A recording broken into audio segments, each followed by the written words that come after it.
Test, test.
Okay, hi everyone.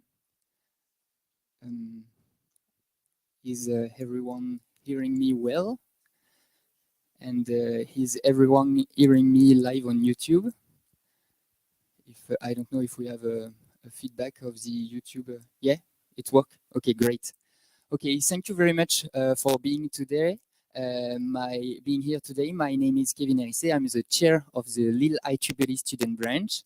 I'm really pleased to have you here for the kickoff conference of the Women in Engineering Affinity Group, the first one in France.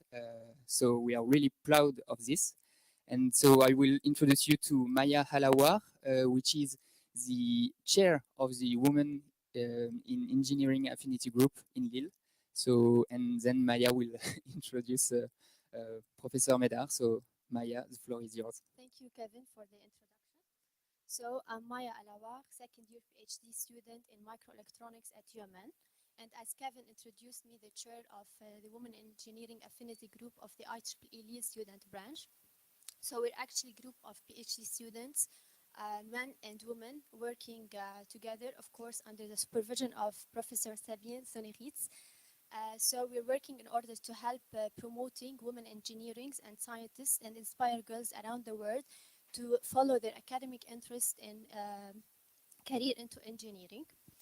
So today we're honored the presence of Professor Muriel Medard, professor in electric engineering and computer science from Massachusetts. The conference today is about okay. So the conference today is about it's all in the noise universal decoding. So Professor Medard, I leave the floor for you. Thank you. Ok, thank you. Ça marche? Thank you, Maya. Merci beaucoup de m'avoir invité. Vraiment, ça me fait tellement plaisir, vraiment, de faire partir de ça. Et puis, on m'a dit de faire la présentation en anglais, donc je vais continuer en anglais, mais évidemment, les questions peuvent être en anglais ou en français. C'est comme vous voulez. So, thank you very much. I'm really thrilled to be part of this WIE inaugural work. I had started actually several years ago in my own professional society, the Information Theory Society, the WIDIT, the Women in the Information Theory Society.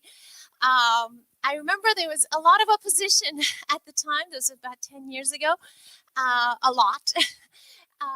But I think what happened was that, it's as Maya said, there were so many men and women, both of them working together, and so much of what was done was really of benefit to everybody. Many of the subjects that we looked at were really of value to all genders, but particularly to the younger generation. So it's really a pleasure, and also want to thank everybody who invited me, Kevin, and so on. So today I'm going to talk about it's all in the noise, and I know that here at this university you're doing both ingénierie numérique, ingénierie électronique. It's perfect because this is really from the numérique to the électronique and then back. Okay, so it's I'm hoping that you will be engaged, and I'm really hoping to get lots of questions. All the work that I'm presenting today. So as Maya said, my name is Muriel Medard. I'm a professor I hold the Cecil Green professor at MIT in the Electrical Engineering Computer Science department. I'm a part of the Research Lab for Electronics.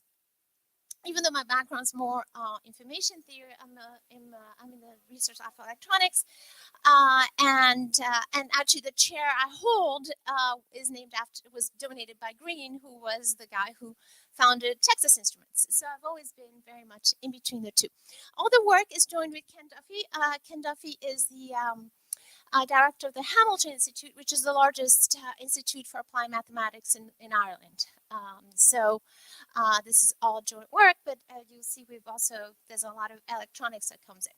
Okay, so with apologies to all the people who know this, who probably just took an exam or about to take an exam on this and have reviewed it thoroughly, I'm going to start from scratch, okay? I'm going to start from zero.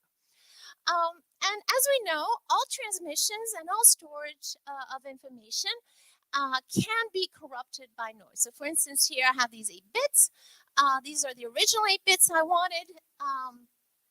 and then I either stored them or I transmitted them, and something went wrong. The last bit got flipped. So the last bit went from a 0 to a 1. Okay? So the problem is, how do I actually correct that? And the other thing that makes it a little interesting is, in storage, if you read a 1, it's a 1. In transmissions, particularly in wireless transmissions, such as we would have right now, say with the Wi-Fi, the access point right here in this room, it's a little bit more subtle. You can have different levels of reliability, right? So you may have some bits which you received and they looked very noisy. You can have some bits that you received that looked much less noisy, right? And we call this soft information. It's soft because it's basically somewhat continuous, right? It's not just entirely digital. But of course, the original information was entirely digital, so will have to be mapped back to something digital. Okay? So this is basically what we deal with when we talk about communications engineering. And what happens in these cases is that we try to do something, which I'll review in a second, which is called error correction decoding. So decoding is the retrieving, the attempt to retrieve the original information, so those original 8 bits, from whatever was received. And in order to do this, retrieval, what we do is we add some redundancy, okay? And we'll go later into how that redundancy occurs. But I may start with these k bits, say the 8 bits here.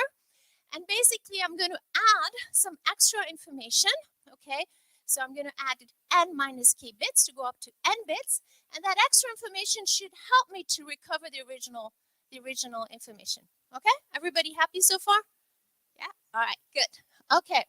Now, what happens then is that retrieval, that decoding, is up until now is generally co-designed with the encoding, right? So I'm going to make an encoding, and then I'm going to make a decoding that goes with that encoding, okay, to try to reconstruct the original information.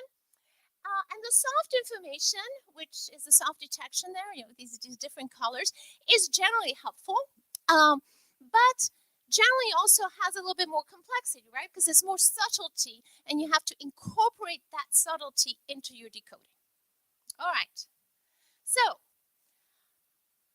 why do I have to add these n minus k bits? Well, let's start with these 8 bits that I had, okay? So if I have no redundancies, I have those 8 bits, and remember the last bit get flipped, I'm doomed, right? That's it. I've lost. There's nothing I can do about it, because if that was a potential message, if that's a valid message, then the receiver is going to think that that's what was sent, and we go home. Okay. So what we're going to do is you and I, we're going to agree with a code book. I'm going to be the encoder. You're going to be the decoder. And we're going to say that maybe not all 8 bits are possible. We're going to have only some subset of that is going to be possible, so that you have a chance to detect that there's an error. And then upon detecting that there's an error, you're going to try to correct the error. Okay? So there's an error detection first, and then an error correction. All right. So I mentioned, even though I'm in the research lab for electronics, I'm an information theorist. I'm a card-carrying information theorist, okay? And I'm proud of it, all right? Yeah, I am. So why do I do information theory? Well, because there's really interesting things there. So if you look at the 1948 Shannon paper, which sort of is considered as really being the birth of information theory, what did Shannon look at? He said, okay, obviously the most bits are devoted to the payload, to the actual information, the better it is. We're all in agreement, right? We don't want to give a lot of bits to the redundancy. On the other hand, I'm going to have to give some bits to the redundancy. So the question is, how little can I sacrifice to redundancy and still be reliable? That's to say, still have a vanishing probability of error when I do the decoding. Everybody happy with that? That's what Shannon asked. How little can I pay and still get, right? Because it's a cost, and still get a reliable, arbitrarily good probability of error in decoding. Obviously, that's going to depend on how bad the noise is, how bad the probability of a bit flip is. Okay. All right. But the way he looked at it is a little different than exactly N and K, and we'll see that actually we're going to go back to the more intuitive notion of n minus k, he actually asked, how dense can the code book be? Okay, and that is, how big can the ratio between k and n be? Okay, obviously, if k is equal to n, the ratio is 1. Okay, you gave nothing to redundancy. So he looked at the ratio. Okay, we're going to look at something a little later. You'll see is actually we're going to go back to a more intuitive understanding of n minus k. And, you know, so there's this work out there in 1948, and practical coding is the construction, and we'll overview some of these constructions in a minute, of code books that are computationally efficient. That's to say that, you know, all of you who are doing wonderful circuits can actually implement, and the thing, you know, doesn't burn. Computationally efficient in terms of the encoding, but most importantly, the decoding. The encoding tends to be pretty easy. It's the decoding generally that's hard.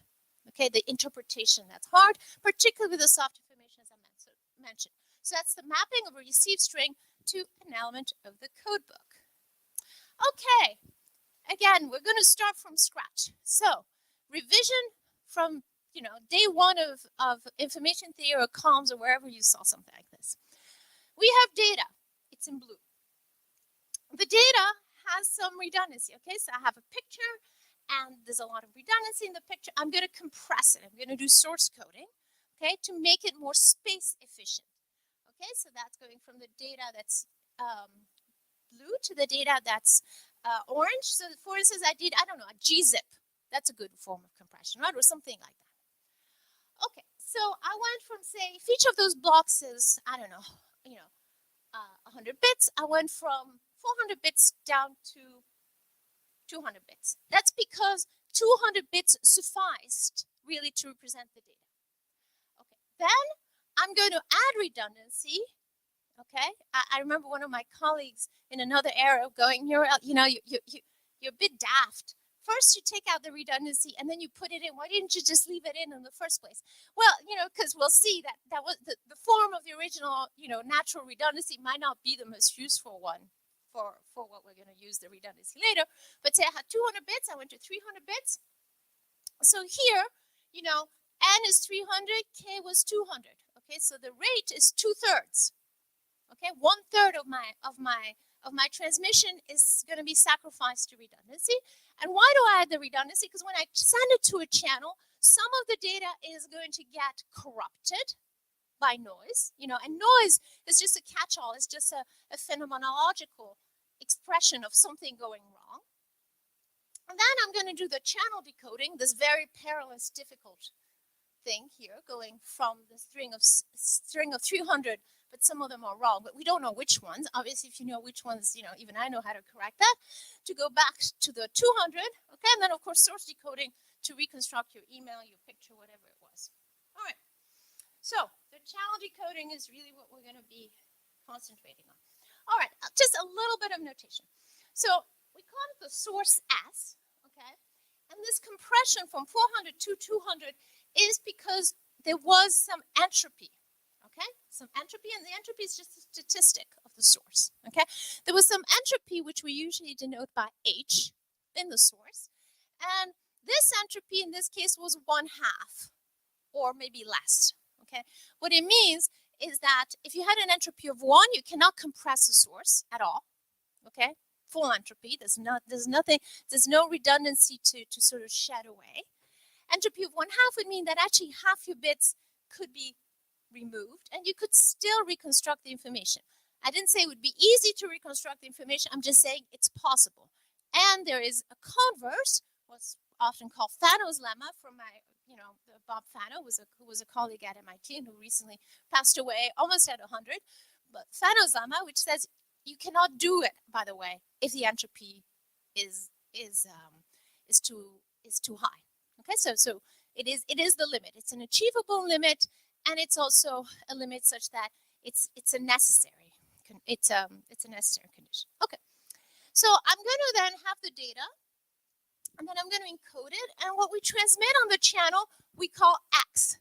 Why do we call it X? Because we just have so much imagination in my field. We call it X. Okay, and this rate, forget about the right-hand side. I'm going to prove it to you. This rate is R. So here the rate, again, is the fraction of bits that are useful. So R here is 2/3, okay? At 200 payload bits out of 300 bits transmitted. R is 2/3. I want R to be as big as possible, right? We all agree, that's our goal. We're engineers, we want R to be as big as possible. I have a data transmission and I have a noise N, okay? What is N? N we generally denote as some additive, but generally it doesn't have to be additive, it's just some invertible process, okay? And remember, if I had bit flips, what would the addition be? It would be an addition, it would be an XOR, right? So the noise, if it's a 1, it turns a 0 into a 1, a 1 into a 0, you know, so think of it as just an addition of a Galois field of size 2. Okay, that's the addition there. But it could be an addition also in a continuous domain, particularly when we looked at soft information. I don't care, it's just some effect. And the plus there is really just to show that you can invert the effect. If I can't invert the effect, I don't know it. That's to say, if somebody came and magically told you the noise, right, you could invert it. That's what the plus is. It's just to say that, you know, you're working with some abelian group. All right, okay. So that's my channel decoding. Okay, what does it mean for me to say that I went from 400 bits to 200 bits? It means that I had 2 to the 400 possibilities in the blue. And but out of those 2 to the 400 possibilities, really only 2 to the 200 were likely, right? With probability close to 1. Forget about how close to 1. But that's what it means, right? This is a counting argument. So let's count, okay? Pretend we're physicists for the time being, right? They like counting. So we're counting. That's what it means. That's all it is, all right? So what I'm saying is I have 2 to the 200 possibilities. What does it mean to do the channel coding? It means that even though I'm sending strings of length 300, and so there should be 2 to the 300 possibilities, they've originated from strings of length 200. So there's really only 2 to the 200 possibilities out of 2 to the 200, okay?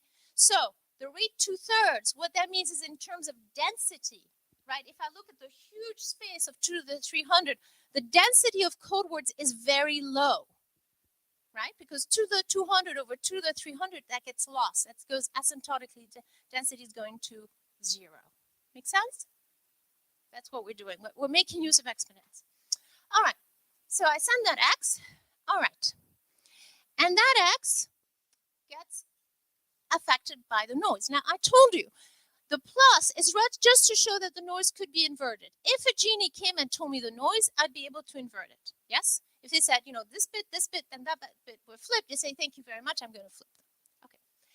So, how many bits does it take for somebody to tell me the noise? Right?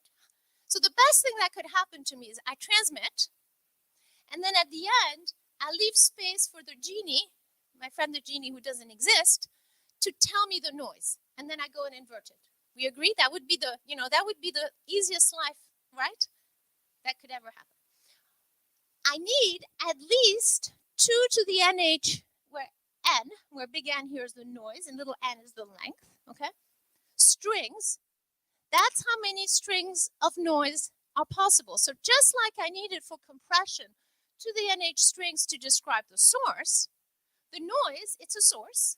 Okay, it's not an interesting source, it's an annoying source, but it's a source. It's a source. And therefore, in order to describe that source, even in the most compact way possible, it takes 2 to the NHS string, 2 to the NHN strings.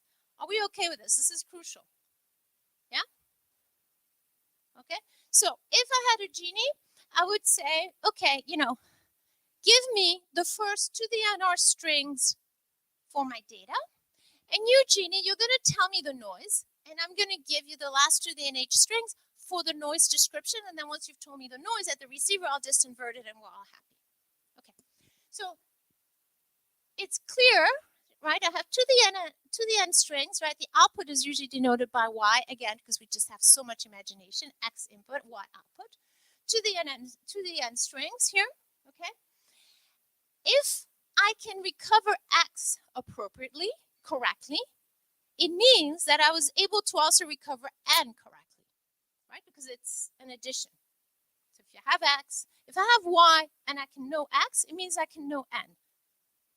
I'm not interested in n, but that's beside the point. So, to the n strings, to the nr strings input, okay?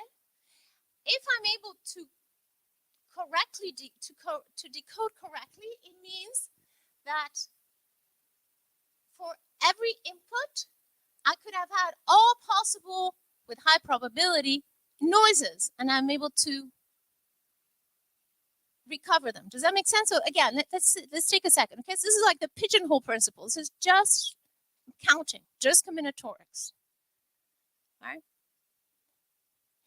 If I didn't have this, so that n here has to be, let's look at the exponent, greater or equal to, again, here I have a little n, hn plus r. It has to be greater or equal to hn plus r. Otherwise, there are not enough bits for me to recover the noise. If there are not enough bits for me to recover the noise, it is not possible for me to recover x. It is not possible for me to decode correctly. That's why r has to be less than 1 minus hn. Okay? The simplest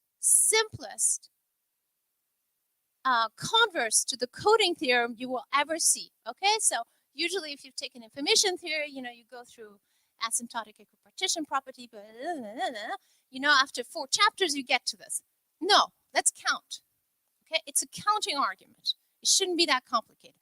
Yes, if you want really good bounds, we have to do more work. But just to understand what's going on, it's very simple. Okay. So this r has to be less than 1 minus h. All right. So how did Shannon say that we could actually achieve this bound? Okay. How did Shannon say we could achieve this bound? Well, Shannon told us the following things. He said, you have these 2 to the nr strings. Okay. Remember, there's 2 to the 200 in our case. And I'm going to put them in front of me on the table. And then I'm going to take my bag.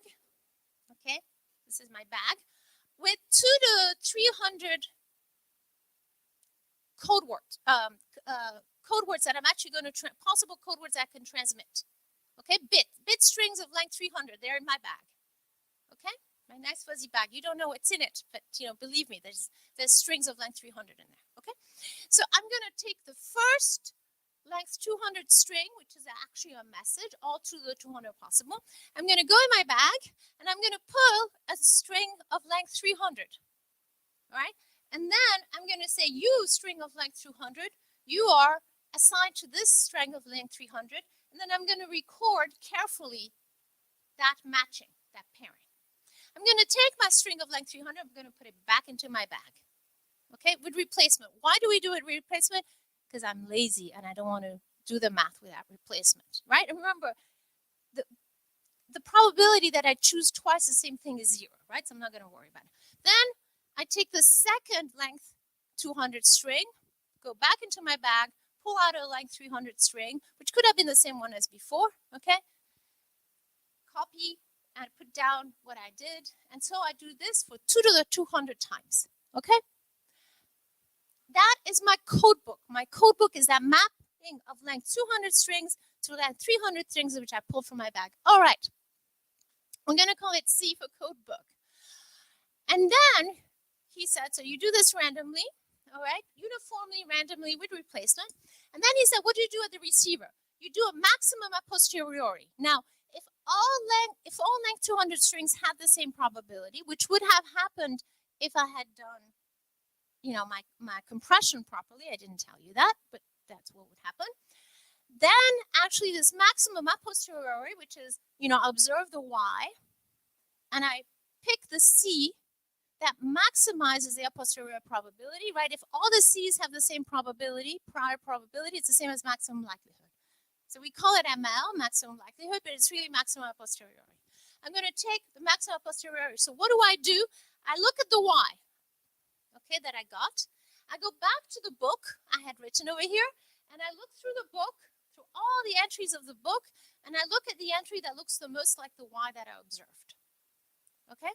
And he said, if you do that, then you can get to the same result as if a genie had told you the noise at the end, and where you had left those 2, remember those NHN bits to describe the noise. If you do this, you get to the same result as if the genie had told you the noise. Do we agree? That's what he told us. That's what's amazing, right? It's like, wow, you can do as well as if a genie had told you. That's the magic trick.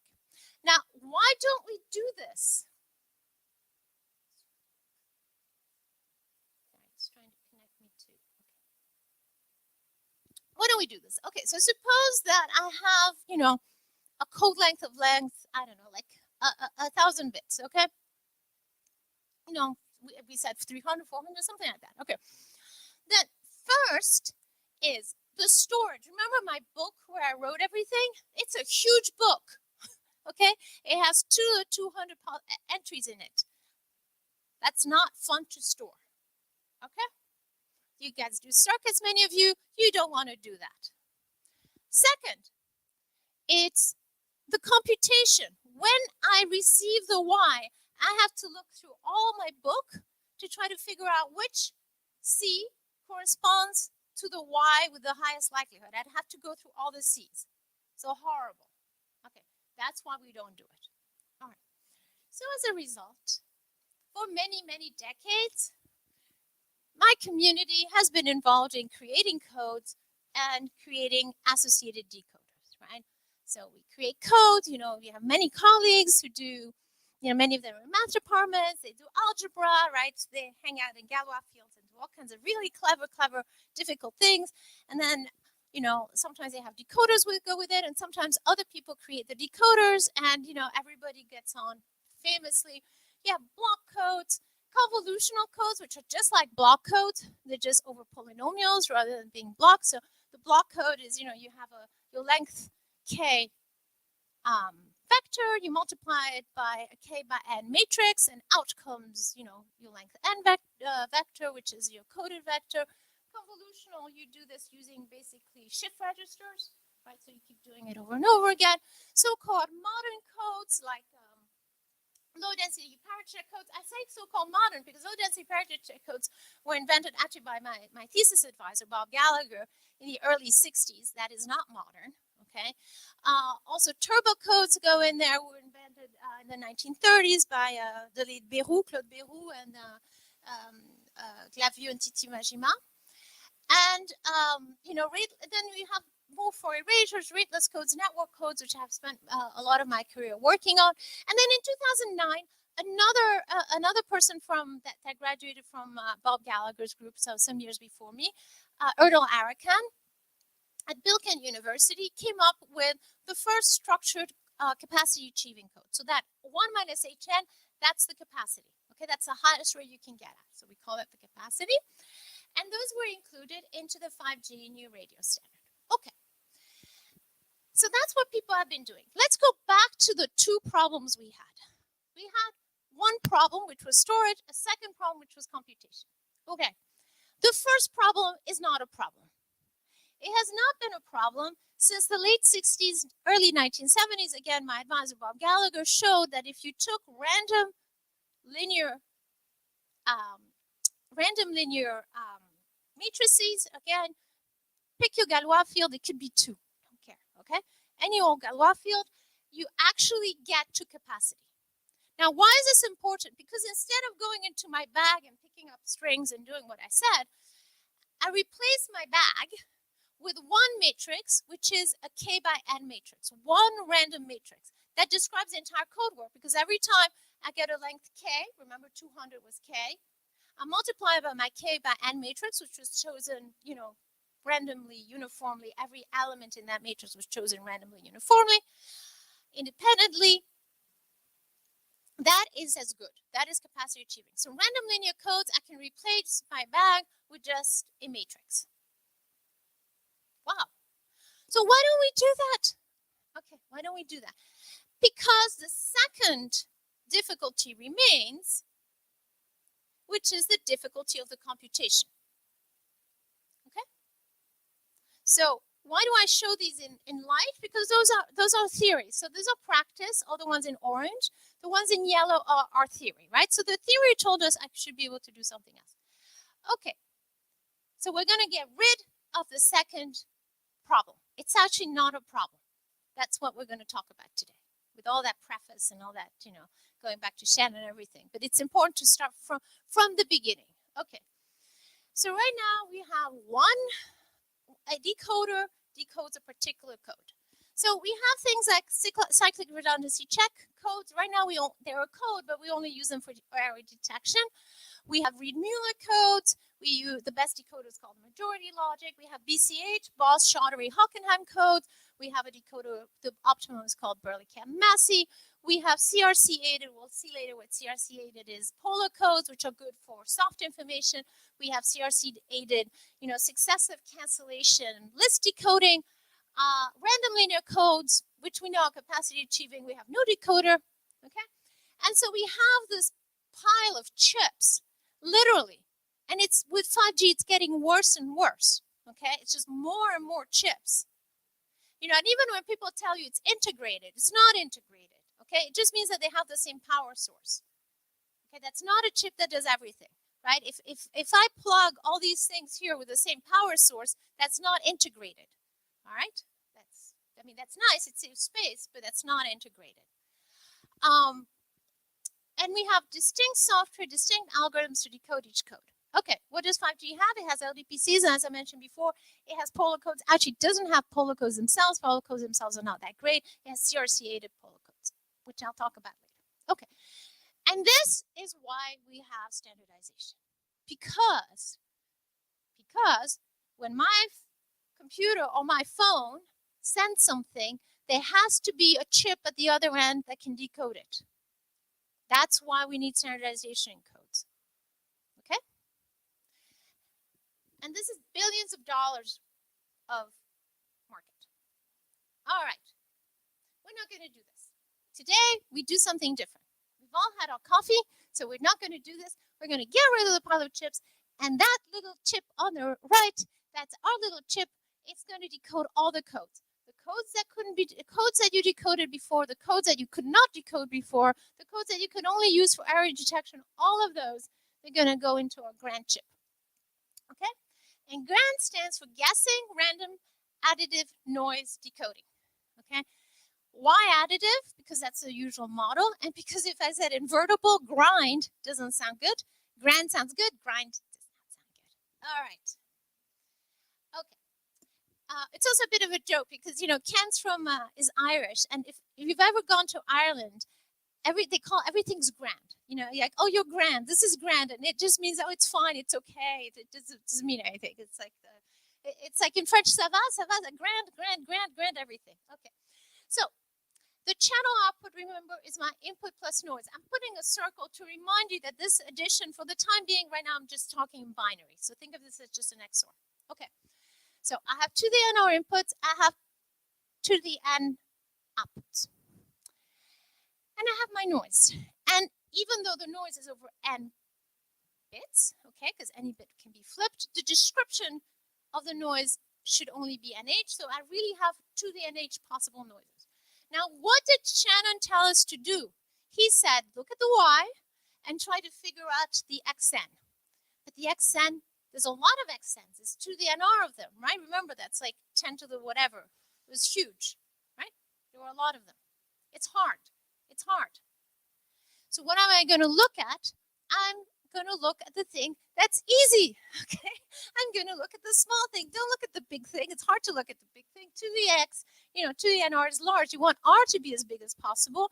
And Shannon told us our n had to be large. So, yeah, the n's are big. The r is big. To the nr is, crazy big. Okay, so to the nh is not going to be that big. How small is it? So remember I told you, say 1,000 bits. Pretty good. What's h? Bit flip probabilities in typical, before coding in typical terrestrial commercial systems are like 10 to the minus 3. 1,000 times 10 to the minus 3 is 1. Okay? 1 to the 1 is 2, but it's basically 1. Okay, so that's it. It's small. There's a very small number of actual, you don't know which one it is, but there's a very small number of actual noise sequences that are likely. So what am I going to do? I'm going to take the yn. I'm going to have a codebook membership test. Okay, whatever codebook membership test is corresponding to that code. I'm going to look at a possible noise sequence. I'm going to call putative noise sequence. I'm calling it ZN, right? Which is generally going to be very, very sparse. The most likely one is always all zeros, nothing happened. Right? Most code words get by fine. I'm then going to check whether that minus with a circle, that's just my inverse. Of course, if I'm in, if I'm doing XORs and a Galois field of size 2, the minus and the plus are the same. Okay, but in general, it might not be. That's the inversion of that plus up there.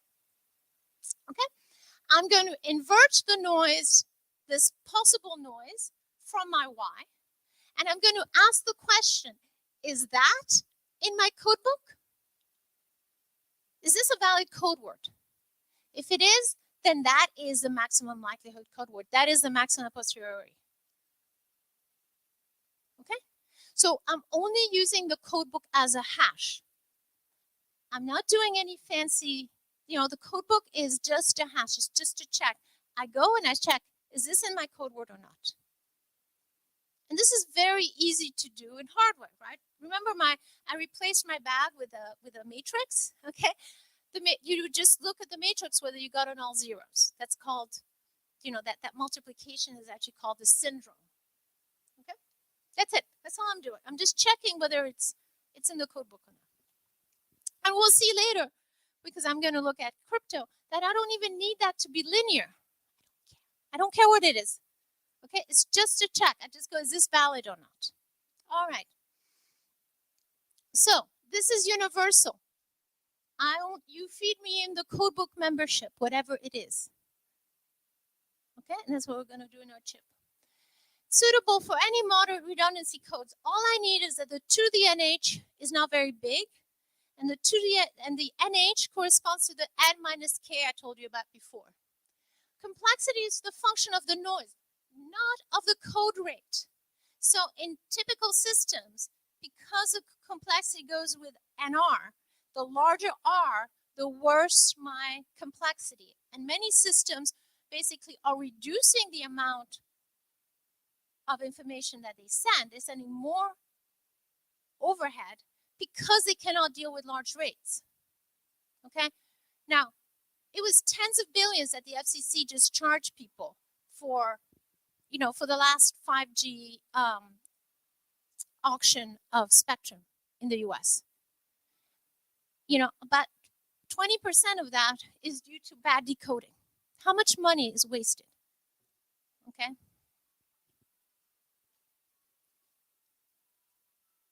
All right. So here we go. We have the first universal chip. Yay.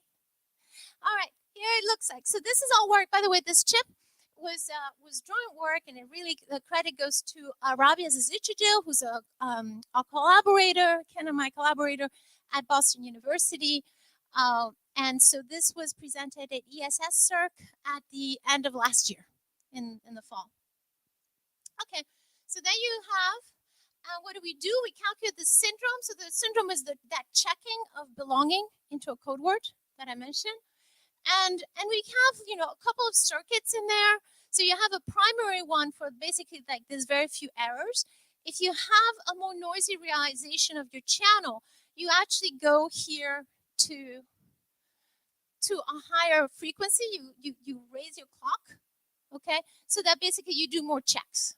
So you basically do the minimum work required, right? Most of the time you do basically nothing, actually. Most of the time you do nothing. Sometimes you do a little bit of work. This is a very engineering approach, right? You do the least amount of work to get the job done, all right? And then, okay, sometimes you have to do a bit more work. You bump up your clock. But basically, because of this, is very energy efficient, okay?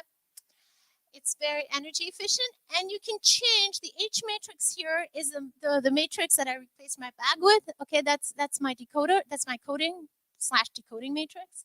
That's my check. I can change it on the fly. Okay, so literally, one of the things this allows us to do right now, in 5G, in 4G, and in 5G, there's a whole lot of work where you go, okay, I have to change my rate because there's more noise, maybe. Okay, so I go, okay, guys, remember, I'm the encoder, you're the decoder. I'm going to change my rate. All right, she's going to change her rate. Everybody, Muriel's changing her rate, and there's like back and forth and back and forth. And finally, we change the rate, and we spend how much time changing the rate and how much energy and how much effort. Right here, you go, okay, if Muriel changes her rate, she'll go to, you know, either this matrix or that matrix, whatever. I have it there. You have it already, okay? And then when you're decoding and, you know, it's not verifying, and the other one, you know, the other code verifies, you go, oh, she changed her rate. Done. Right? There's no, you know, exchange, negotiation, and, you know, long communication. No, you know, done. Okay. How well does it do? Here's a comparison with other chips. So we can decode, so anything, okay? Our average power is, so the one on the right-hand side there, that's actually not a chip. That's only synthesized. So, so we came up with this grand algorithm. We came up with it in 2017. We published it as a short conference paper 2018. The full paper came out 2019. And other circuits groups have already taken it up. So the group on the right that did synthesis is a group from McGill University in Canada. It's Warren Gross's group. They have been you know, doing a lot of work on this. Actually, they just published another paper based on another algorithm from Ken and me. Actually, really from Ken.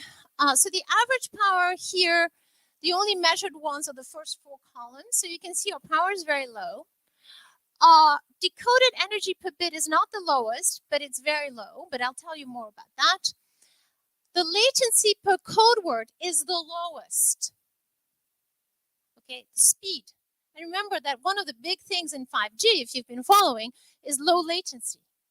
Okay, so your latent, and you know, I mentioned about all that money that's been spent on frequency. Most of that is not actually for transmitting data. Most of it is to actually reduce the frequency, to reduce the latency. So you're transmitting not that much data, but you're bumping up the frequency, so your Nyquist rate has gone up.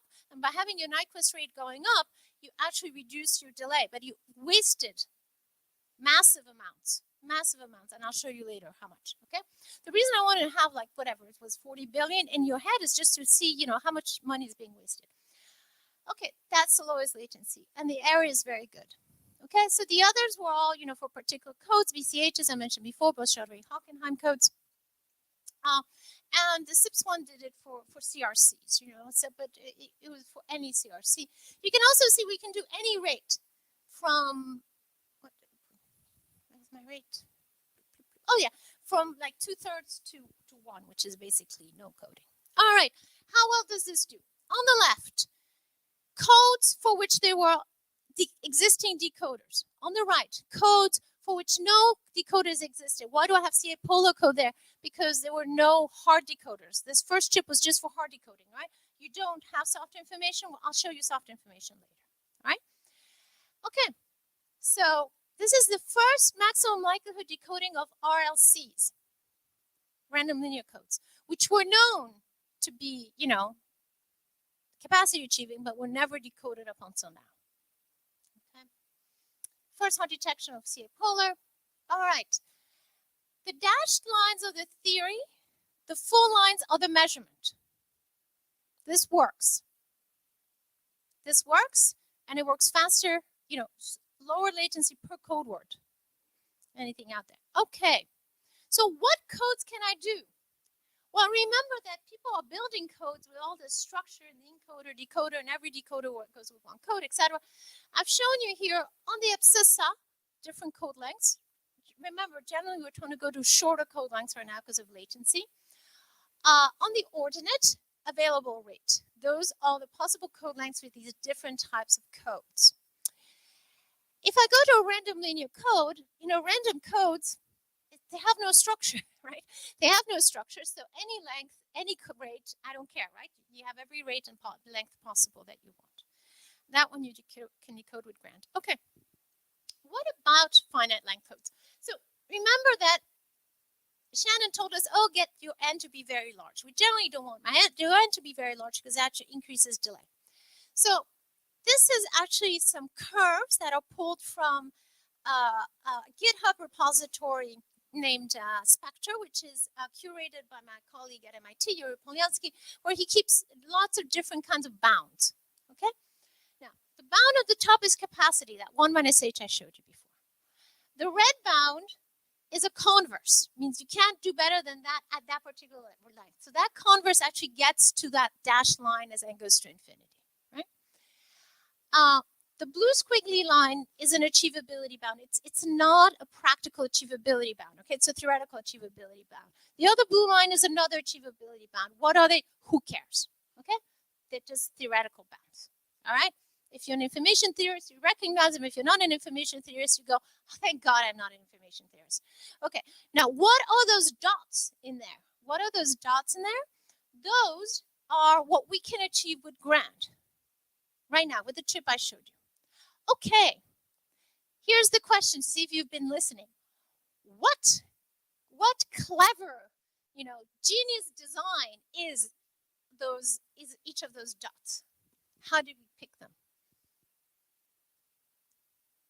Any ideas what code we used?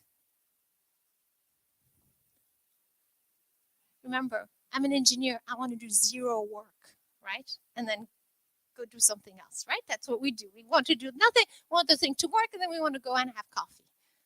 Okay? So, pardon? Yes, absolutely. I did the random matrix. And you say, well, did you pick, you picked a few random matrices and then you picked the best? No, I picked the first one the computer spat out. Okay? And by the way, we thought we had a great idea. We said, oh, we're going to do code mining, right? We're going to go through and see. There's nothing to mine, like literally. Like the first one that pops up is always good. It's idiot proof. It's great. Okay, here's a decoding region. Remember at the beginning I told you we're not really going to think about about R so much.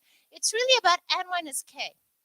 As long as n minus k, the amount of redundancy, hence the maximum number of guesses that we're going to make is low, we're fine. Okay, so these are the rates. So anything for this block length, actually we can increase the block length a little bit more. I mean, we could decrease the rate a little bit more. This is with soft detection. Okay, here what you see, this heat map is the blur. The blur, I didn't mention that before. Block error rate. Okay, so the error rate of making a wrong decoding, because sometimes the noise is bad. Okay, now again, remember, if I have 10 to the minus 3 uncoded bit error rate and I have a length 1000 code, the probability that in the length 1000 code there's an error is roughly 1, right? There's always going to be an error, so I need to decode. Rule of thumb, you take your uncoded block error rate and you want to make your post-decoding error rate be the same one on your block error rate. You've done a good job, right? So if I went from 10 to the minus 3 bit error rate, then to basically probably 1 block error rate, post-decoding, go back to 10 to the minus 3, order of magnitude. Okay. And by the way, I'm not going to talk about it, but we've done this with our student Kevin Galligan.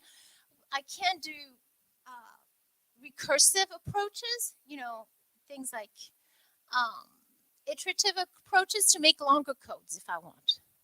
Okay, and then you can have a much bigger range. I'm not going to talk about that, but basically, you can do all this. Okay.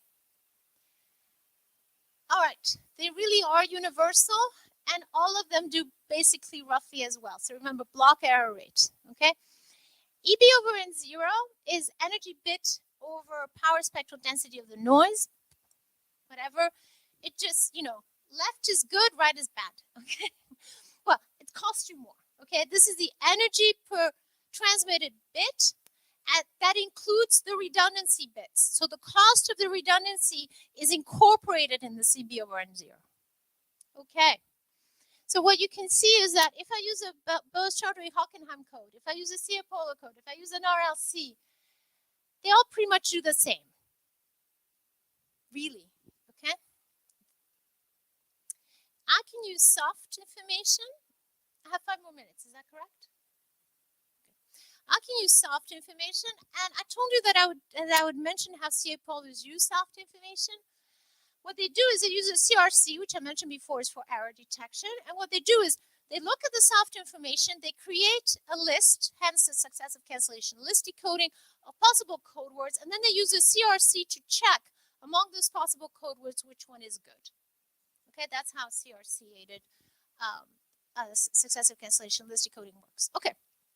We're not going to do that, even if it's a CA polar. A CA polar for us is just a code. Remember, all I do is I just check. The different ways of using the soft information. You can use the full soft information. So our student Amit Solomon, who just graduated, we have a paper called S-Grant.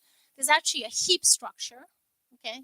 So you can actually now decode for any code. You can actually get now the optimum. So whenever you do your curves, please, use this optimum, and people are already doing it at ICAST. So even though it just appeared in 2020, already at 2021 ICAST, everybody was using this to get their curves, okay? There's a very nice work by Ken Duffy. Jesse also appeared at ICAST last year, called ORGRAND, or Ordered Reliability Bits. I'm not going to go into it. Just say it's easy, okay? And actually, there's a synthesis that also came out of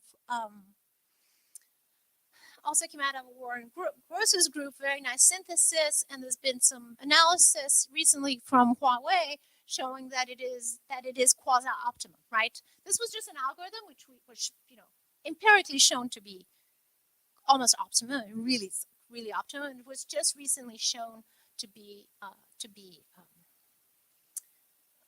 quasi-optimum in theory. Okay, so just to show you how this does relative to the state of the art. So this is a CASCL. This is work that was done by Ido Tal and Alex Vardy. Alex just died. I don't know if you guys knew. So that was very, very sad. I've known Alex for a long, long time. UCSD. It was very unexpected. And his memorial service in about a week. Anyway, so it was licensed by Samsung from University of California, San Diego, just a few years ago. So that's the state of the art. And they have different size lists. And the complexity goes exponentially with the size of the list. So L16 means a L16 list. That's a little high. Most chips are lower, are around 8. There are some that go 16. There's even a couple that go 32, but then your chip goes so slowly, it just never gets done, okay? So what you see is the state of the art with the 5G polar codes, CRC11, CRC24, okay? The dashed line there is SCL. So you see that we do much better. Okay, we get about 1.5 dB, a little bit more. With CRC29, we do the same. Again, with this, universal decoder. Polar codes, we do the optimum, but polar codes, remember I told you almost all codes are good, which is why you can choose it randomly. You have to work very, very hard to get a bad code. But polar codes are actually not good. The very few. And I presented this to Erdal when, I was giving this talk, an earlier version of this talk at ARA and Bill Kent. And he was like, okay, he's the inventor. He's like, all right, so you actually went back to Shannon. I was like, yep, back to Shannon, back. One of the things I wanted to tell you is, remember how I mentioned that the code doesn't even need to be linear? One of the things we just showed is you can use AES. AES is a crypto system, nonlinear. Instead of adding error correcting bits, you just add a padding. And, did I mention the whole lazy thing? The padding is all zeros. Okay, you add a padding of all zeros, you stick it into an AES, and you can use that as a decoder, and it does as well as every other code, CA polar, RLC. There is no code. You encrypt, and you never actually error-corrected coding, and by using GRAND, it's as good as if you had put an optimum error-correcting code. Actually, it's better than the state of the art, because remember that we do better than the state of the art. Okay. Last thing I want to mention. Do I have time? I can't tell. Until when do I have? Pardon? I have until okay, so I have 3 more minutes. Oh no, yeah, but I don't want to annoy people, especially I don't want to be the person between lunch and I don't. I'm not that dumb. Okay, so one of the things I mentioned was the noise. Okay, noise, like most reality, is not pretty. Okay, so this Bernoulli, bit flips, which is what we designed for, that's not the case. Okay, that's noise up there. It's life. It's messy. Okay, if you looked at that and somebody said, "What does that noise look like?" You say it starts like, and then it goes like, and then you wouldn't know. It's a mess. So what do people do?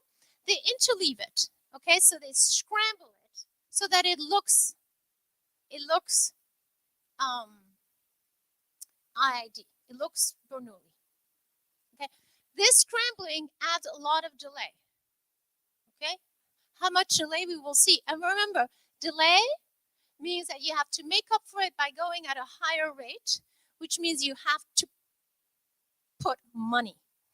Okay, you're wasting money when you're scrambling. A, because you have to pay for the scrambler. B, you have to pay for the delay, and the delay means you have to buy more. Spectrum, and when you have to buy more spectrum, you have to go into that bag, and instead of taking out strings, you have to take out money. Okay, we don't want to do that. So, if you look again at that noise, what you can see is that it has a little bit of a Markov look to it, right?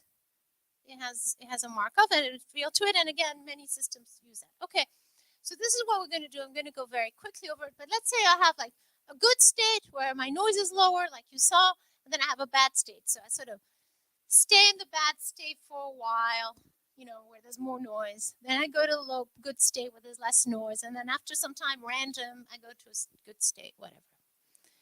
Okay, so I'm going to just go over. All right, this is a BCH code where the turquoise line is if I actually have done the scrambling, okay? Using the Berlekamp-Massey, which, as I mentioned earlier, is the optimum decoder for BCHs only. If I had not done the scrambling, what would happen is the Berlekamp-Massey decoder would get worse and worse. Remember, this is EB over N0. This is how much energy you have to put in.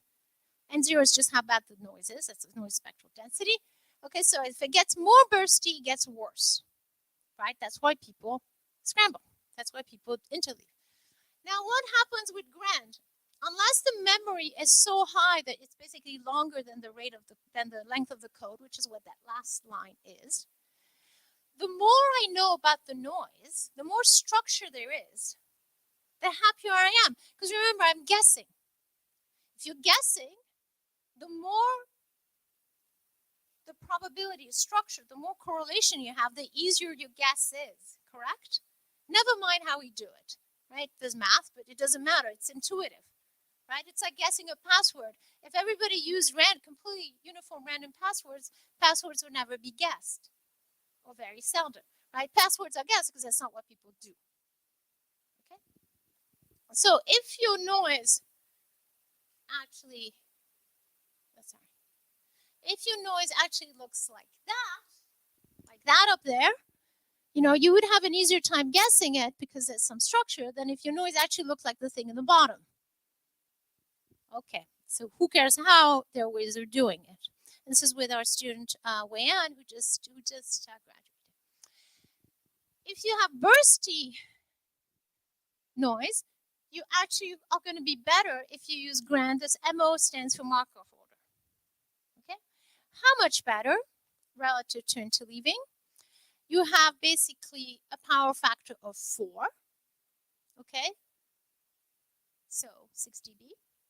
The delay factor is over 100. Now remember, people right now are making up for delay by bumping up the rate. Okay? You're making up for not being able to do Shannon with Nyquist. So that means that if you just paid $10 billion, you should have actually paid 100th of that. That is not good. Okay? Well, it's good for us, but that's not a good use of right. All right. So with this, and I'll leave a little time for questions.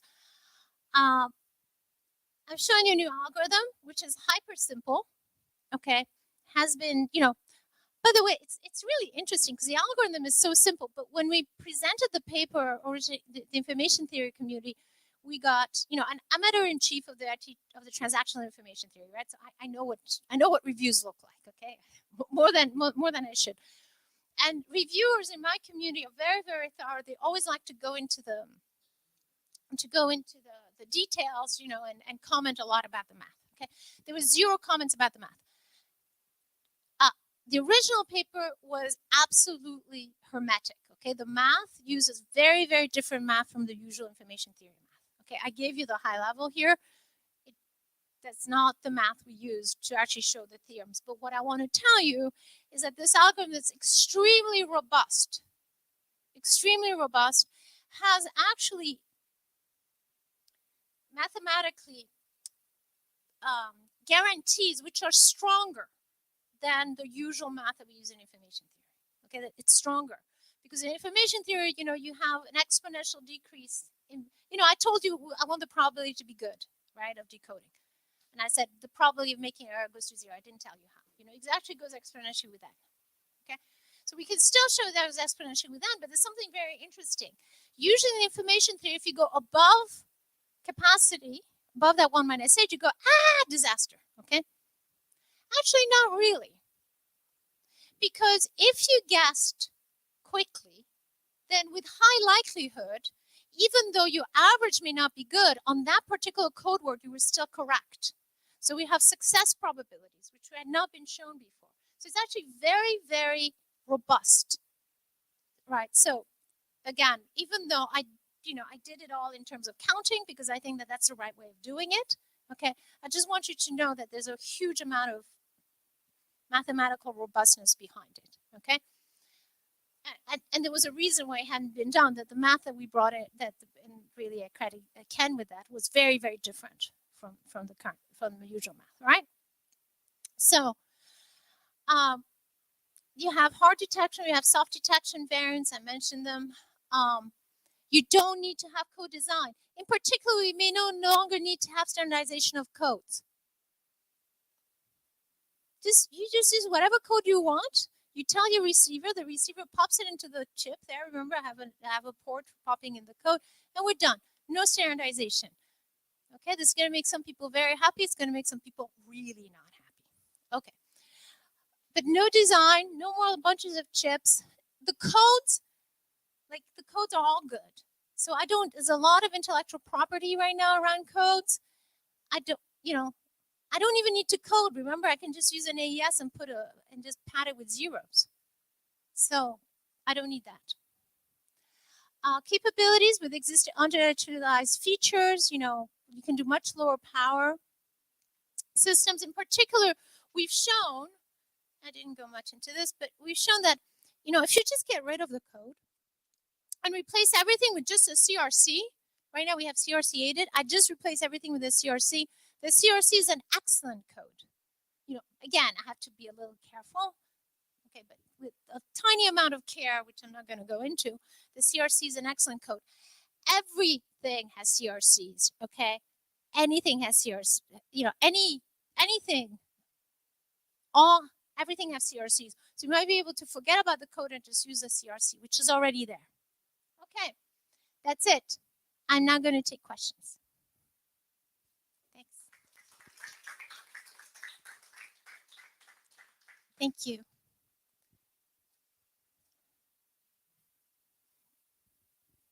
Thank you, Professor Medard, for this great talk. So if anyone has any question, please feel free to ask.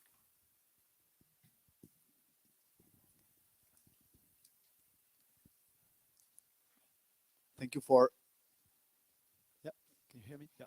Okay, thank you for this very instructive talk and very pleasant. So my question is related to the adoption of this grant in non-standardized practice in a standardized world. So you mentioned like people would be really not happy with this. So are there any plans for adoption? Yeah. Is it easy? Is it? I mean, where's the challenge there? So that's a good question, and frankly, that's what we're trying to figure out. Okay, but I should say you can use this with standardized codes, right? So it's not. So if you had a code that's standardized, because the decoder doesn't care, okay, you have this, so there is some backward compatibility. I have to figure this out, frankly. I think this is, and I think this is a wider question about engineering in our field. Is how do you actually do technology transfer? It's exciting, but man, it's hard. The math is 100 times easier. It's like nobody bothers you. You're just by yourself with a cup of coffee. Occasionally a student comes in, they go away, and then you're happy again. I mean, not that you don't love students, but it's like you just do your thing. This is very, very different. So it's a good question. There's been a lot of interest. It's actually interesting because the interest from the chip community was immediate. And the reason I was mentioning the paper is not just to say something about robustness. We went ahead and worked with Rabia to do the chip because we never thought anybody was going to read the paper, honestly. Okay, because clearly even the reviewers didn't read the math. Okay, so we're like, okay, if the reviewers didn't read the math, and the reviewers in the field, and the probability somebody else reads the math is 0. Okay, I think what saved us is the algorithm, as you saw, it is so simple that people looked at the algorithm, looked at the curves, and went, who cares? We're just going to do it. And so, it's gotten a lot of traction. So I'm very hopeful that it has gotten a lot of traction, and there are several companies that have, been researching this. Now, we have the intellectual property. You can imagine, right? We patented this. Okay. I've always patented a lot. All right. So we'll have to figure that out. It's going to be, but we meaning, MIT, they have a technology licensing office. They've been very, very supportive. They've been very good. But it's going to be really interesting. It's going to be really interesting. Is there already a community building around this grand idea that will prove it in, or demonstrate it in other fields or products or yeah. any applications? So it's interesting because it got picked up so quickly by the chip community.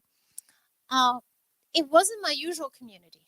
Not that I hadn't worked on chips or co-designed chips, with colleagues, and particularly network coding we had with Anantarshan Kasan for body area networks. We had done a very low energy chip for body area networks using network coding. And, in my consulting, it would help. But, I'm not a chip person. So it was a little funny because all of these synthesis results, so with Rabia, we're the only ones who have made a chip. Okay. The synthesis results have been coming very quickly. And people haven't been reaching out to us. So they often come to our talks, because I see them. But they have not been reaching out to us, but we'll put out an algorithm, and literally months later, there's an implementation. So I don't know if you call that a community, because the difference to me with my usual community is that we interact a lot. This is different. This is clearly a different community, and I'm trying to figure out how that works. I mean, it's very exciting, and I love to see what they're doing with the algorithms, but it's a bit confusing, frankly, because I find out when it's published, when it, which is fine, that's good. But I don't know if to call it. So there's definitely a cadre of people. Whether it's a community at this point, I'm not sure. I would call it that. Yeah. I don't know if that was too long an answer to it, but yeah. But we're trying to figure it out. Yeah. Any other questions? Other questions? Yeah.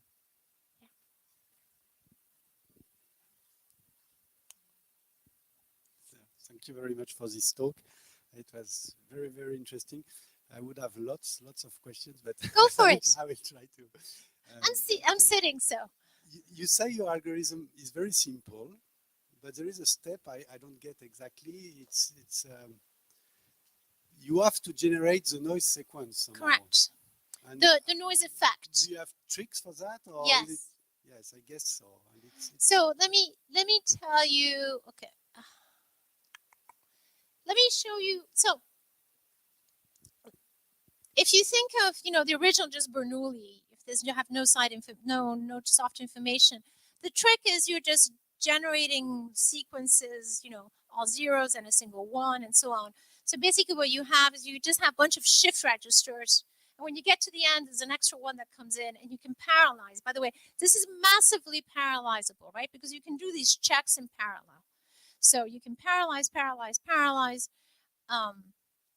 That's one of the tricks. So you try, in a way, you try all the sequences with 1 error, 2 errors, 3. So in this original one you do, okay, but you parallelize it quite a bit. So you start the 2 errors, you start the 3 errors only if you haven't gone to the 2 errors. That's actually what was going on here, okay? And you basically just have shift registers which are all in parallel and then they accumulate. So you go 1 error, then it accumulates, and then you start again, and you keep the 1 error going with the 2 error, and you parallelize quite a bit here. Okay. Actually, this implementation there, they parallelize like crazy. So if you look, and then it also pipelines very well. I don't think we put the amount of parallelization here, but anyway, the only thing that stops you from more parallelization is just, the usual synchrony things. Now, if you go to more complicated things, now I haven't told you what you do with the soft. I've told you with full soft, the main thing I want to tell you is you don't actually care about the noise. You care about the noise effect.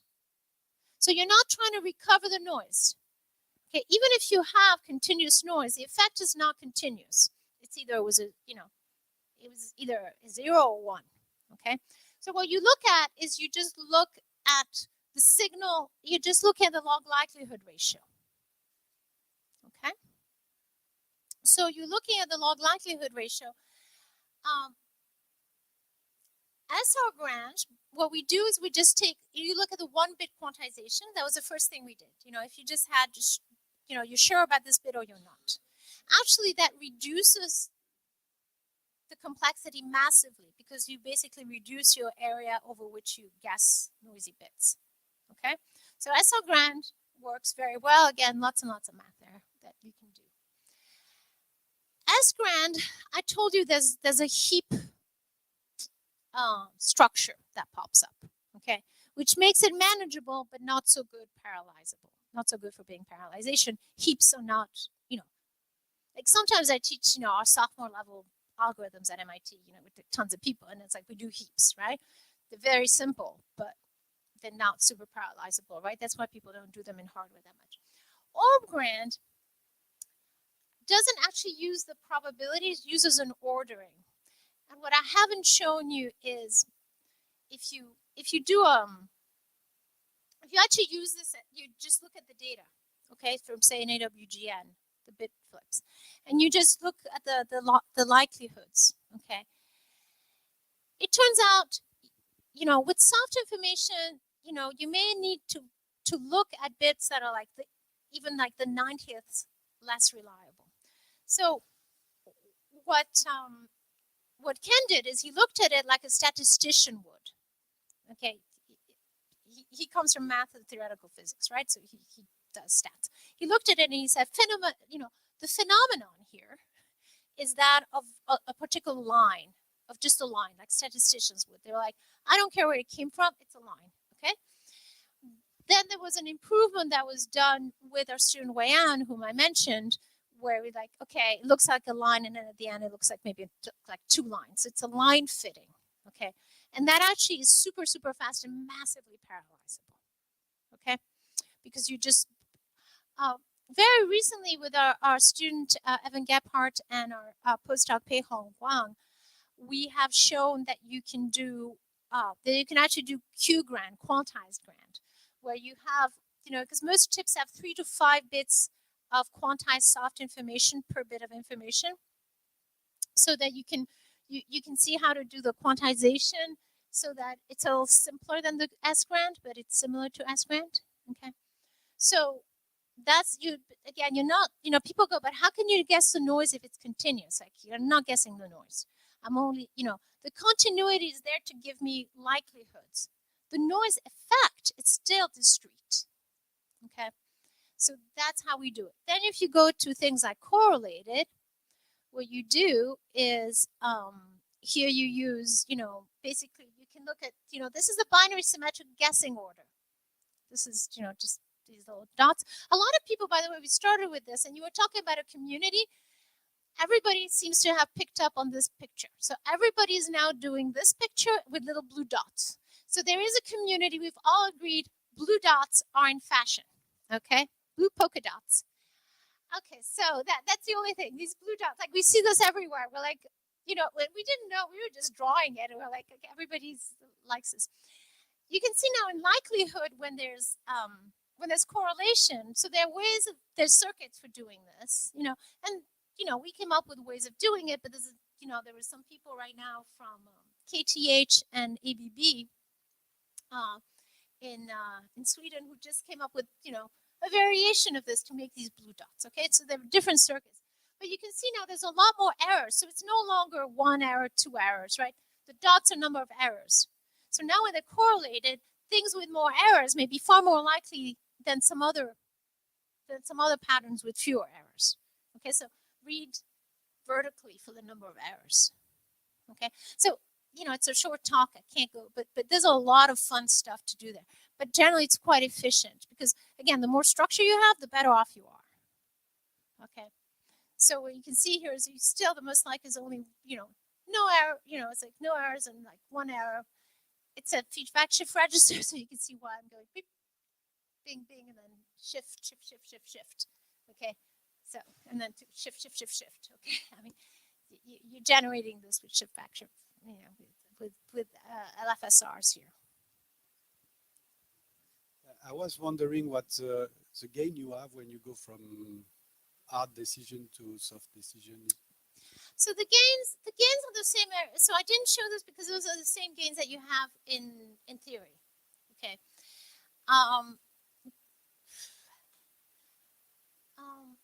Going from hard to soft, it really depends on the channel. It depends on a lot of things. I'm going to give you an order of magnitude, about 3 dB. Give or take. Assuming your noise is Gaussian. Yes. So if our noise has a bit of structure, we do much better. Okay. Again, the Gaussian noise is the worst case. Actually, provably, it's been known since the 50s in black men that the Gaussian noise is worst case. Okay. So yeah, if you give me a noise that's not Gaussian, then we do better, right? Obviously, but just Gaussian noise,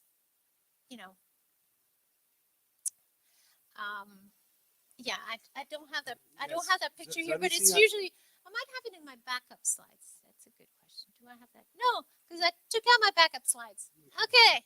Oh, you can. Oh, no, that's my kid. That's not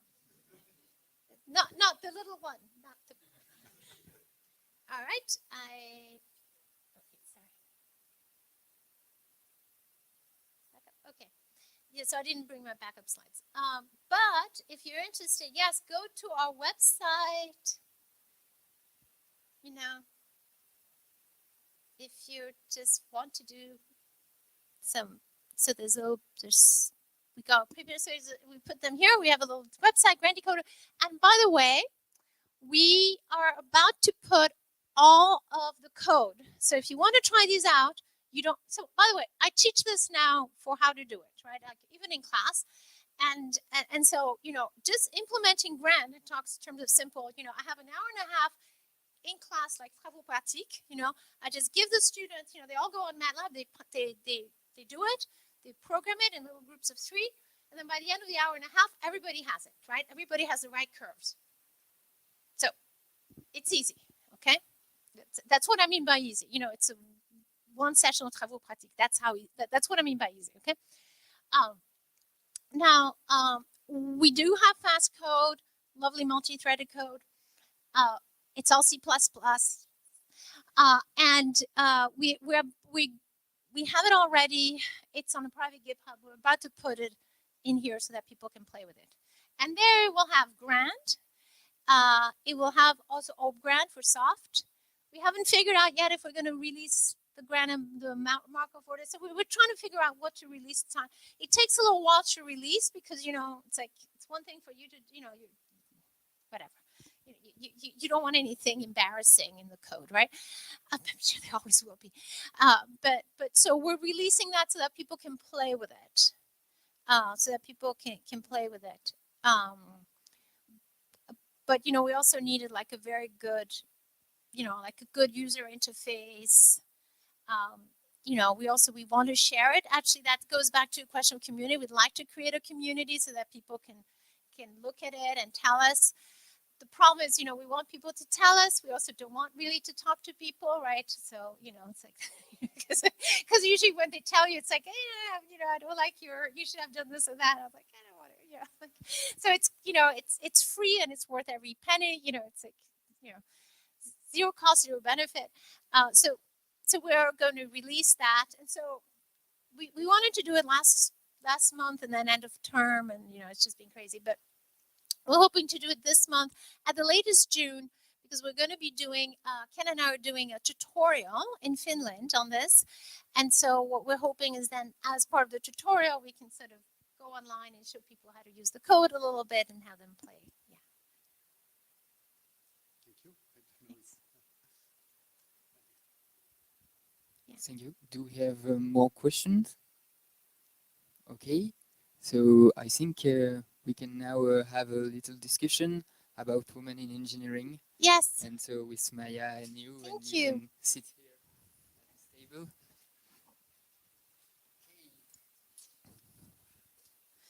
Thank you. Oh, I have my little. Perfect. Thank you.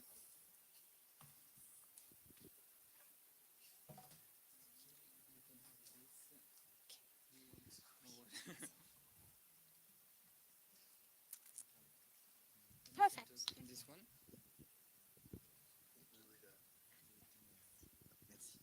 And the water is here.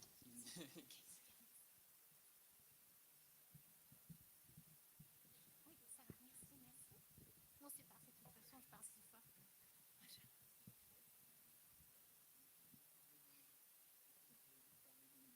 D'accord. 1, 2, 3, ça marche? Parfait. So we can start.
algorithms, make things happen. And everything I liked about math, which was the rigor, was in engineering. And I'm like, I had no idea this existed. This is so great, right? So if you're good at math, but you like to be creative, why wouldn't you do this? So I got into engineering that way. So I did 3 degrees. I did math, electrical engineering, computer science, and 19th century Russian literature, because, did I mention, I was not brought up to be, and I have no background in Russian at all. I just loved it, okay?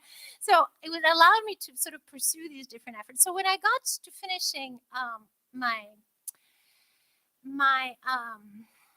bachelor's, I went into the master's locally. I stayed at MIT. At the time, so my first marriage, I got married very early at 19. So again, non-obvious. And my then husband was 1 year below, and I was like, okay, I'll do a master's, I'll stay, then he'll get out. And then he was in the military, he got sent places, and I was just kind of waiting to do something. So I just thought, oh, I'll just stay and do a PhD, okay? I was already I had started my family very early, again, non-obvious, and so I didn't even think I was going to work, okay? I thought I'd get a PhD, and then I would figure something out. Either I'd work or not work, I'd just have a family, I'll decorate the house, and it'll all be nice, we'll figure it. So it was not so what this allowed me to do, by the way, it really liberated me, because I was able to do a PhD in information theory in a field that at the time was dead, which was wireless. Okay, so in the early 90s, late 80s, the field was dead. There was nobody doing this. Nobody cared. I went to work with the advisor that I went to work with, Bob Gallagher, because he was just a decent person. Okay, and people hear about it now more with Me Too and so on. There are a lot of people who are not decent. Okay, and I was a young woman. And, I was an aerobics instructor. That was my first job, so it's like, there were a lot of people who were creepy, frankly. And he was just not creepy. And he was really nice. And he did things that were fairly close to math, so I could do it. And he was a decent person. And that's why I sort of went to do that, okay? When I graduated, I decided to go to work, which, again, was not a foregone conclusion to me. Because my then husband had gone out of the military and wanted to do an MBA, and already had a daughter, and so I needed to bring money to feed the family. Okay, it was that clear. So career planning. This is how not to plan your career, by the way. Career planning. My daughter was in a preschool that was so lovely. I mean, they were just so nice. It was, and I didn't want to take her out of there, and so I looked within a very small radius of basically her crèche, okay? And there were 2 companies, so I interviewed at those 2 companies. That was it. And they gave me, they were large, they gave me different jobs, and of all the jobs they gave me, I took the only one that had nothing to do with my PhD. Why? I thought, I'll learn something new.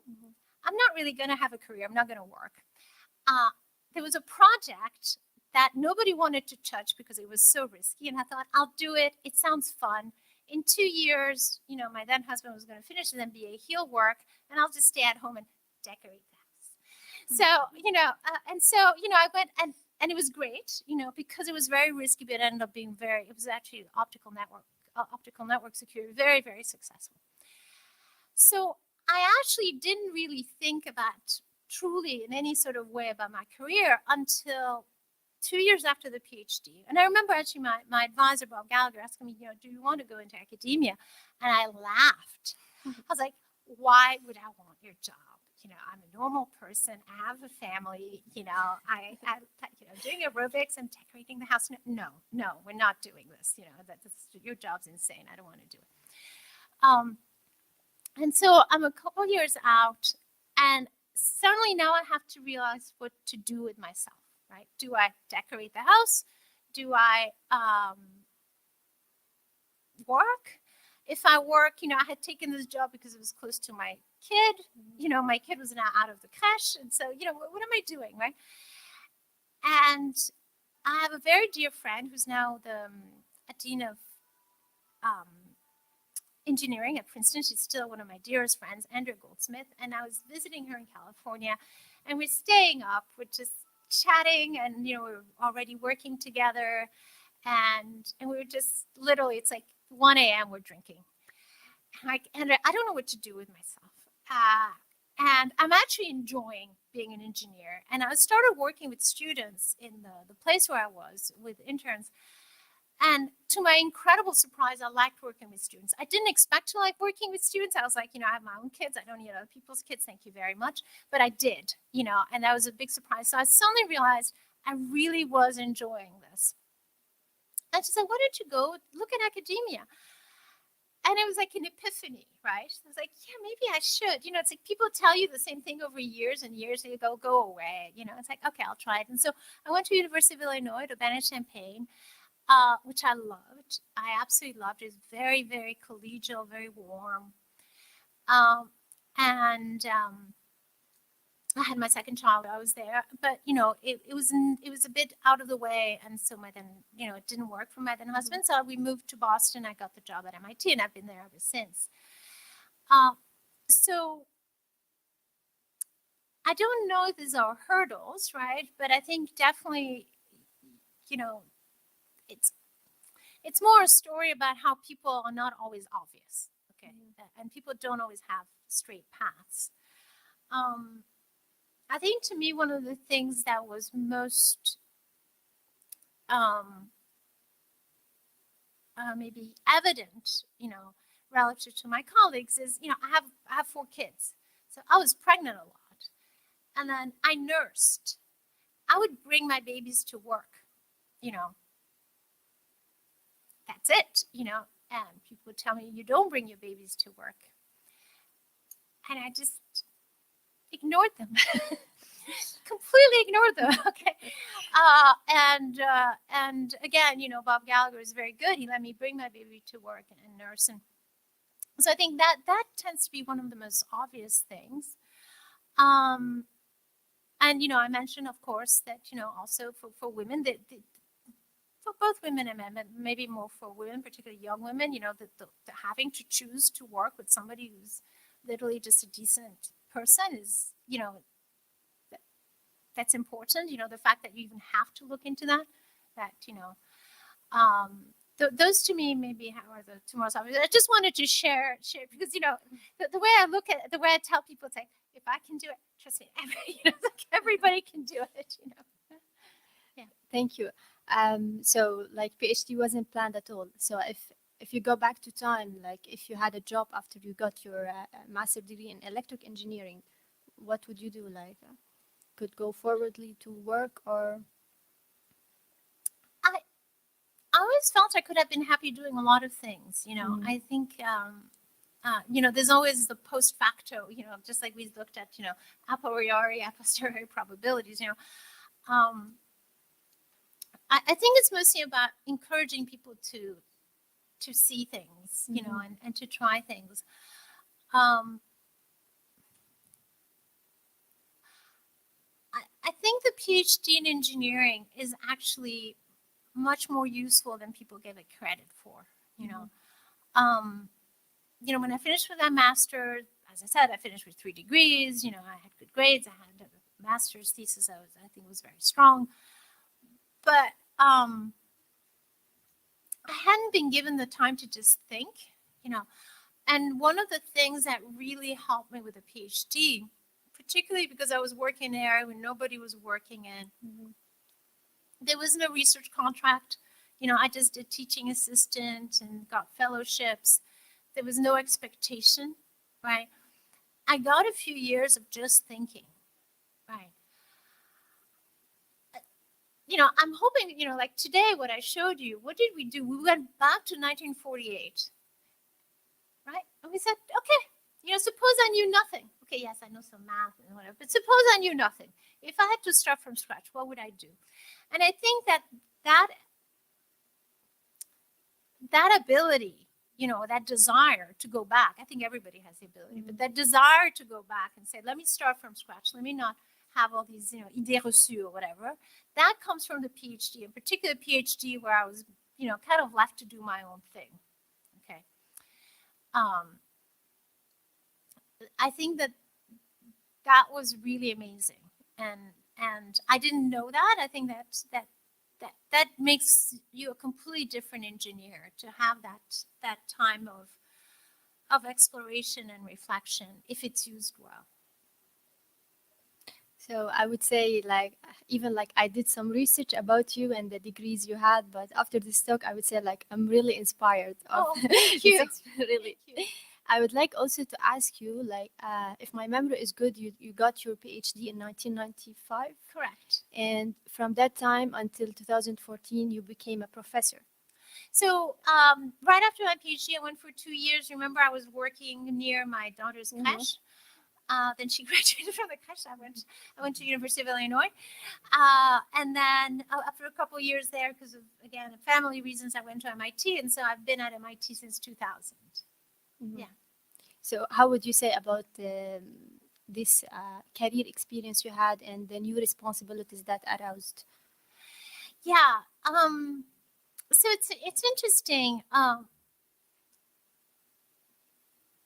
remember, so we have a tenure process in the U.S. where, you go you start up as a professor, and then after, depending on, most places it's 6 years, MIT 7 years, some places are 10 years, you get evaluated and either you get to stay or not. Okay, so that's really the biggest stress. And this is overlapping with the time when you're, as women, you tend to have children. Okay, so this is not the easiest. All right, so I mentioned I had my first child while I was a graduate student. I had my second child when I was at Illinois. It's in this two-year period. So I get to MIT. I'm already, and actually when I interviewed at MIT, I was so pregnant. I flew back to Illinois on the last day that I could legally fly.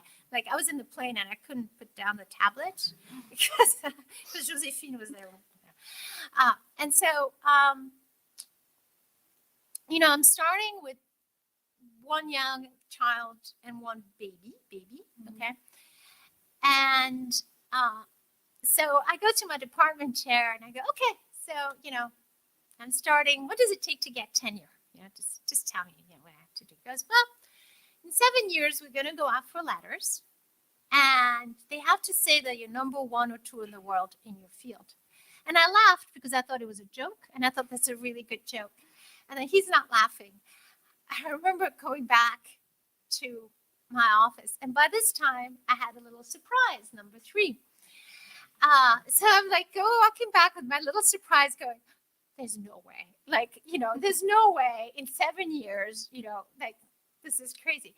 So the thing that sort of saved me was the only way that was going to happen is basically I helped start a new field, right? Because in whatever field you are, the possibility that after 7 years somebody's going to say that is very low, right?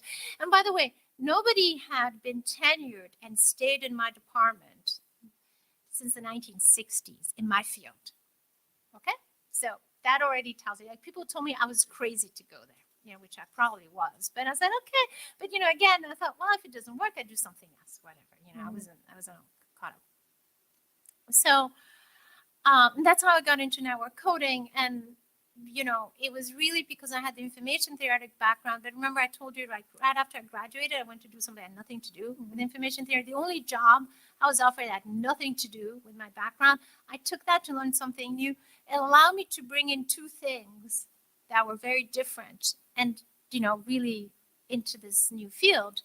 And that made my career. So at the end of 7 years, I was able to stay in. But in a way, it was very risky, but it wasn't.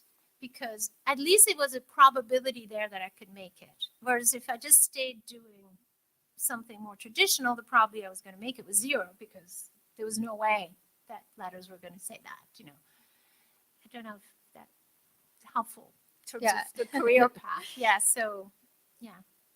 So many believe that most engineering jobs are not marriage compatible and maybe for some parents isn't acceptable.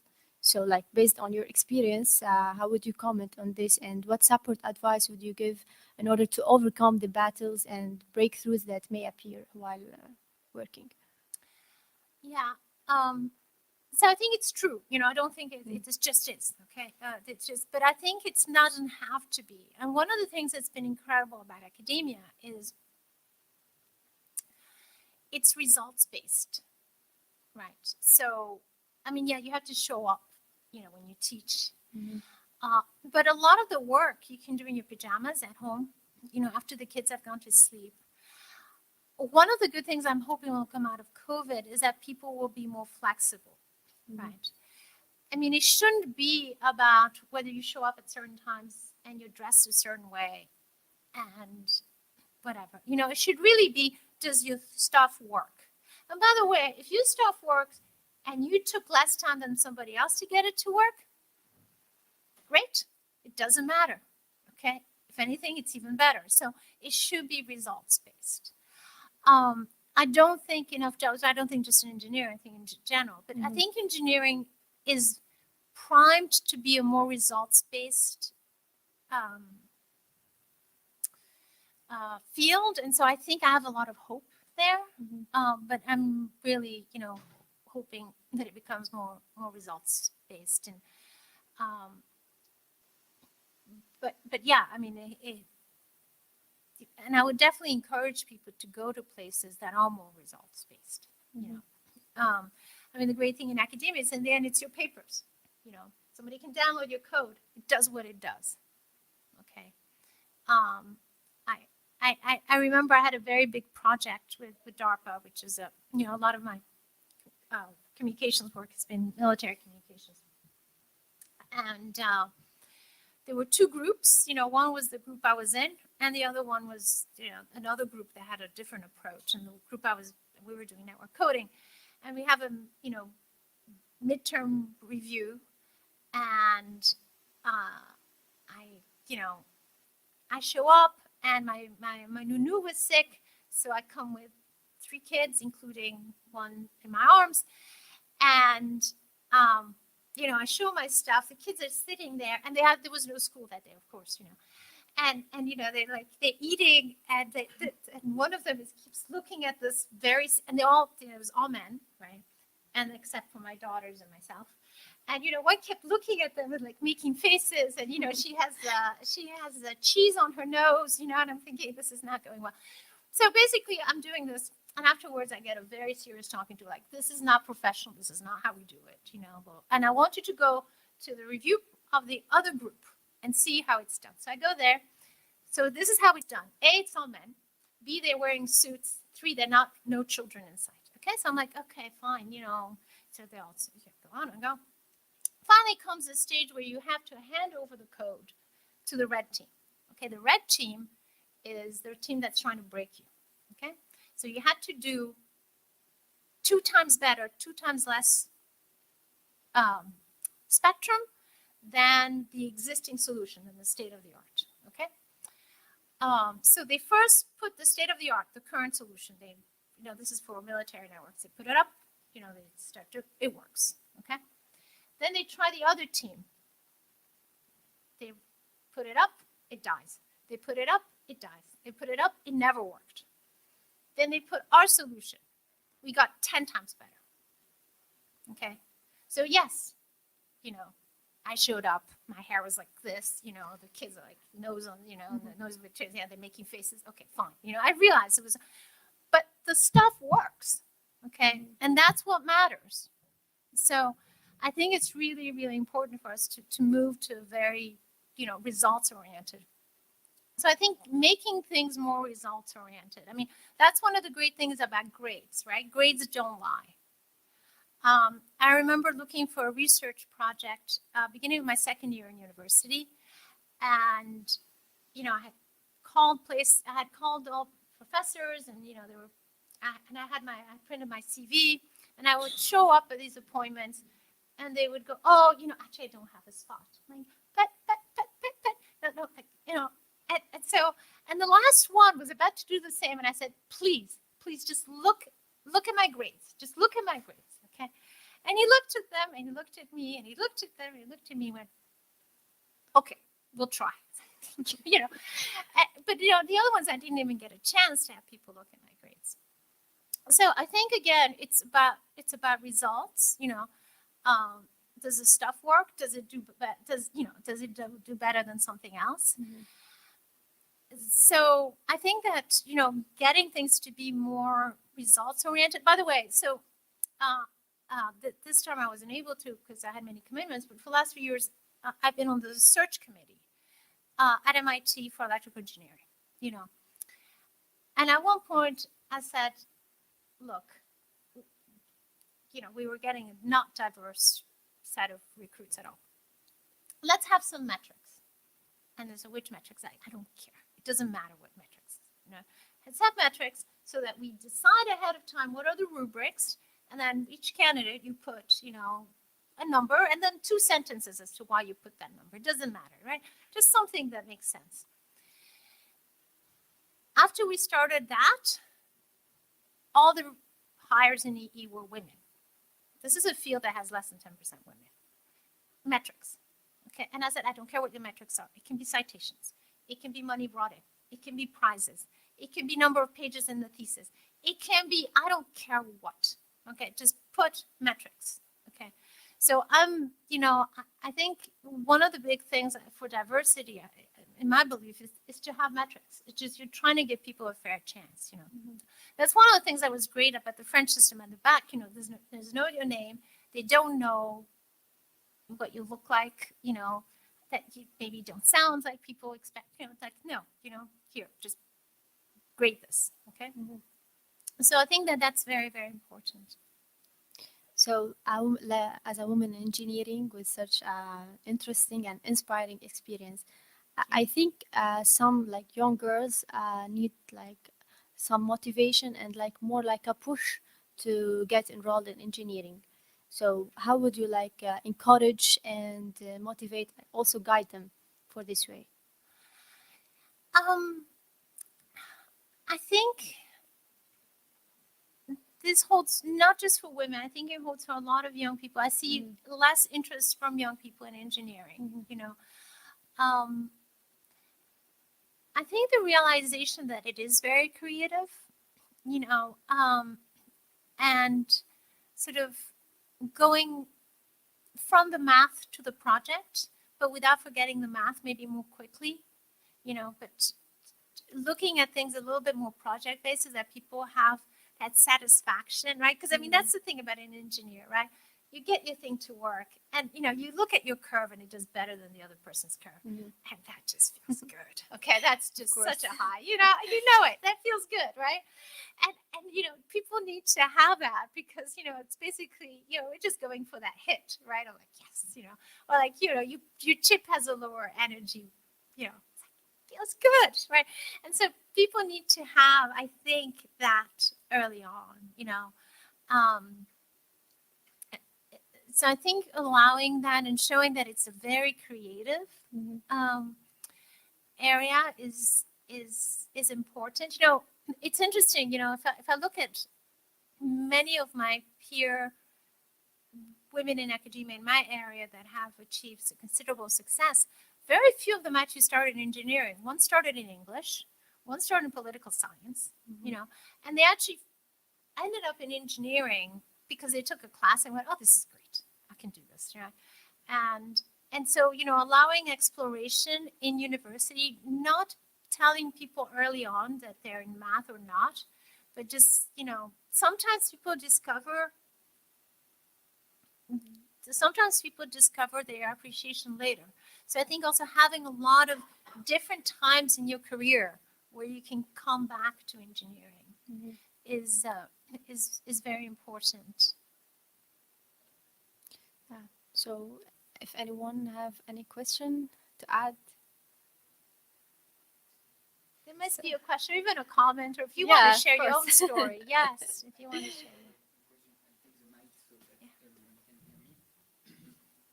So yeah, the goal of the Women in Engineering Affinity group is to promote and show young girls that they can do what you do and they need to at least try it. Is it better to talk about the issues or just go full on representation, invite people, show them that it's possible, and that's all? Well, how can we do it well? I wish I knew. That's a really good question. If somebody knows, please tell me. I don't know. I think it's good to be. I mean, I think talking about issues is always good because it's always good to be honest and to have a dialogue. Again, I see the issue of women as being more the issue of non-obvious, and for a variety of reasons, historical, whatever, that's fine. They're good. They're reasons why it happened. It doesn't matter. We are where we are. But I think some people find it really helpful to have role models, and other people don't. Right? So it's not uniform, but I think for people who find it helpful, it's really helpful, and for other people, not really. Like, I didn't have a woman professor in my field until my last term undergraduate. With Shafi Goldwasser, it was amazing, but I didn't. So, but I did have some very supportive male professors. I had some not so supportive, and that's okay. Again, in the end, you just go, you take the exam, and somebody, either it's right or it's not right, and then you get a grade, right? So I think talking about the issues is important, but I think it has to be also that that there's a lot of men who are champions, who understand that people take different roads, who are supportive, who don't put people down, who listen to ideas. I think that that's very, very important. I mean, exactly how things change in the end, I'm not entirely sure, but I think this younger generation is so much more able to advocate for themselves. That's something that I find. Sometimes it's annoying. I'll be frank, right? It's like it's nice when nobody tells you anything, but I think that it's much more productive. Yeah. Thank you a lot. Thank you. So I'd like to thank you, me and my team, for this great talk and for your precious time that you've given us today. And I would like to say, I don't know if it's really helpful, but based on my experience, I would say, like, for the girls who are looking to getting an engineer, I would say, like, surround yourself with intelligent people who will support you, so that you will never forget your potential and you'll always be learning. Thank you. Absolutely. Well said. Thank you. Thank you very much. And thanks for inviting me.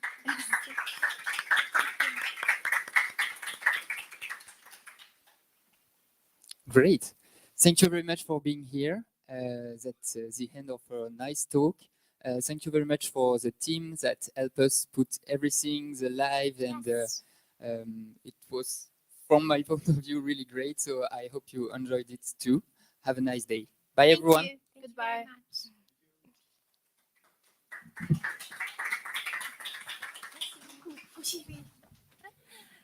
Merci beaucoup. Non, mais je suis ravie que vous fassiez ça, ce Women in Engineering, parce que merci. I didn't talk a lot. It's okay. No, I hope I hope I should have left you maybe talk. No, of course we wanted to know about your experience. Yeah, thanks a lot.